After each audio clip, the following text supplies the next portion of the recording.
Hello everyone, welcome to our channel. బంగాళాఖాతంలో ఏర్పడిన ఉపరితల ఆవర్తన ద్రోణి తెలుగు రాష్ట్రాల్లో మరొకసారి అతి భారీగా కురున్నటువంటి వర్షాలు. వివరాల్లోకి వెళ్లి వాతావరణ పరిస్థితులు తెలుసుకునే ముందు మీరు ఇంకా మన ఛానల్ కనుక సబ్స్క్రైబ్ చేయనట్లయితే వెంటనే సబ్స్క్రైబ్ చేయండి. ఇక వివరాల్లోకి కనుక వెళ్ళినట్లయితే బంగాళాఖాతంలో ఏర్పడిన ఉపరితల ఆవర్తన ద్రోణి బలపడుతుంది. దీని ప్రభావంతో మనకి రానున్నటువంటి వారం రోజుల పాటు తేలికపాటి నుంచి మోస్తరు వర్షాలు తెలుగు రాష్ట్రాల్లో నమోదు కానున్నాయి.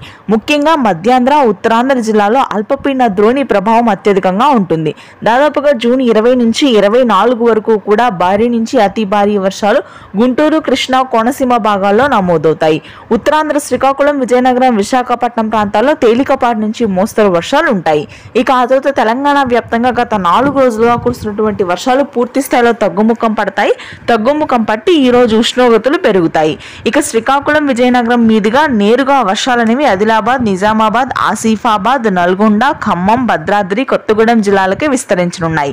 ఈ జిల్లాల్లో కూడా తేలికపాటి నుంచి మోస్తరు వర్షపాతం ఉంటుంది. ఇక మిగిలిన అన్ని ప్రాంతాల్లో కూడా రానున్నటువంటి 2-3 రోజుల పాటు పొడి వాతావరణమే కొనసాగుతుంది.